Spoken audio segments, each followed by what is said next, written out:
শুরুতে জানিয়ে দেব গাজা দখল পরিকল্পনার বিরুদ্ধে ইসরায়েলের বিক্ষোভ, সৈন্যদের যুদ্ধে না যাওয়ার আহ্বান। জানিয়ে দেব ন্যাটো স্টাইলে এবার আরব মিলিটারি ফোর্স গঠনের পরিকল্পনা।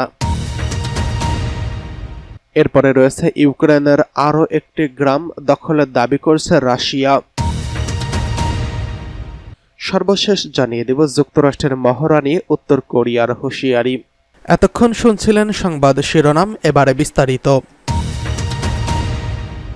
গাজা দখল পরিকল্পনার বিরুদ্ধে ইসরায়েলের বিক্ষোভ, সৈন্যদের যুদ্ধে না যাওয়ার আহ্বান। আজ সন্ধ্যায় তেল আবিব সহ ইসরায়েলের বিভিন্ন শহর 10,000-এরও বেশি মানুষ জড়ো হয়ে সরকারের পরিকল্পিত গাজা সিটি দখল অভিযানের আগে জিম্মি বিনিময় ও যুদ্ধবিরতির দাবি জানিয়েছেন।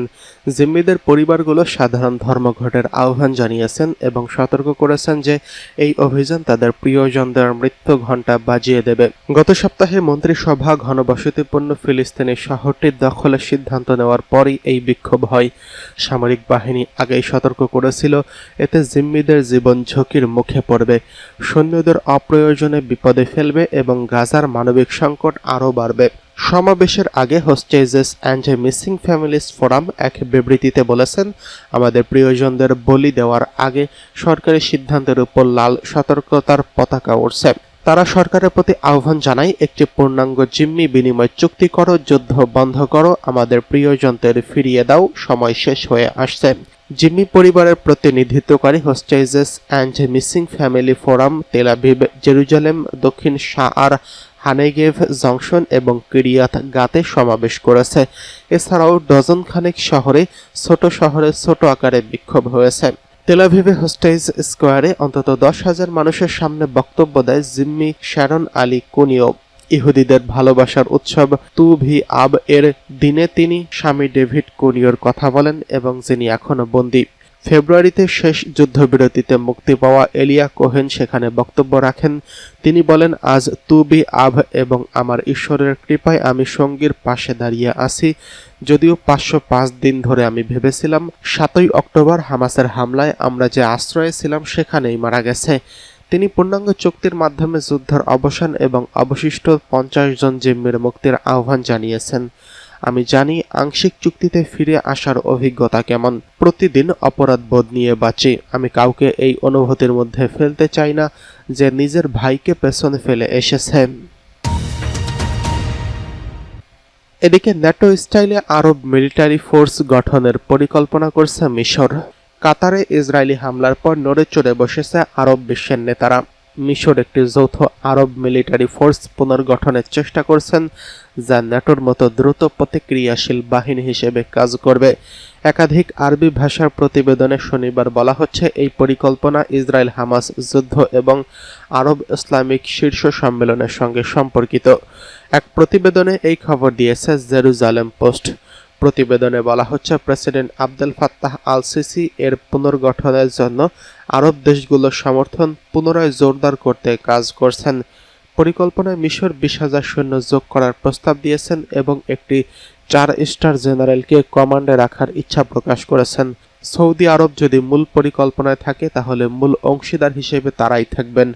আল আকবর এবং আল কোচ এবং আরবি জানিয়েছে, এই প্রতিরক্ষা ফ্রেমওয়ার্ক হিসেবে কাজ করবে।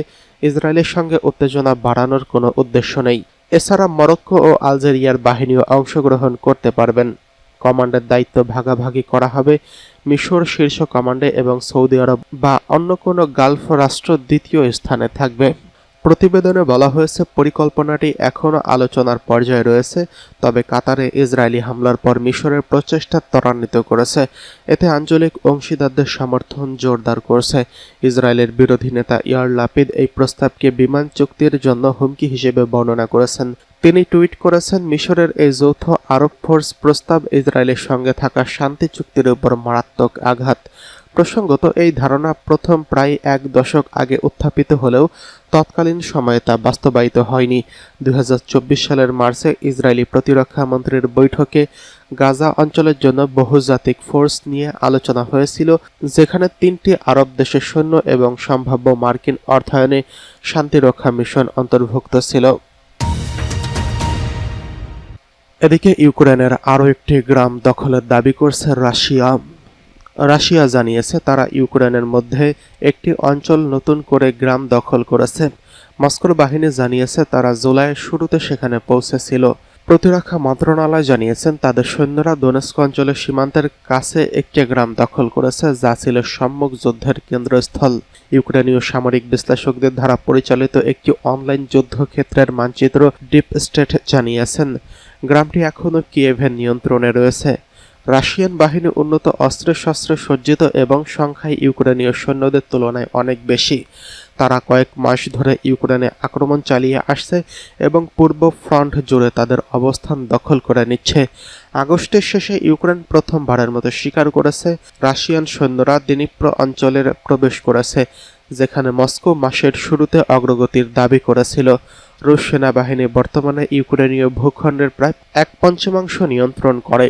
ক্রেমলিন যুদ্ধ বন্ধের পূর্বশর্ত হিসেবে ইউক্রেনকে তার পূর্ব দনবাস অঞ্চল থেকে প্রত্যাহারের দাবি জানাচ্ছে।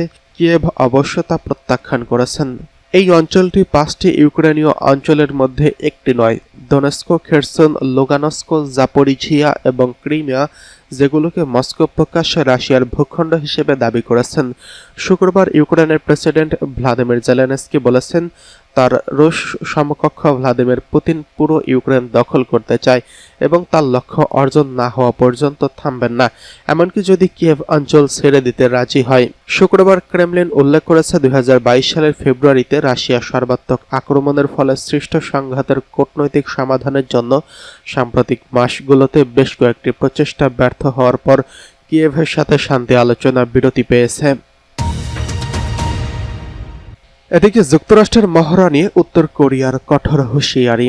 উত্তর কোরিয়ার সর্বোচ্চ নেতা কিম জং উনের বোন কিম ইও জং বলেছেন যুক্তরাষ্ট্র ও তার মিত্রদের আসন্ন যৌথ সামরিক মহড়া একটি বেপরোয়া শক্তি প্রদর্শন, যা পরিস্থিতি আরও খারাপ ও পরিণতির দিকে নিয়ে যাবে। রবিবার দেশটির রাষ্ট্রীয় গণমাধ্যম এই খবর জানিয়েছেন।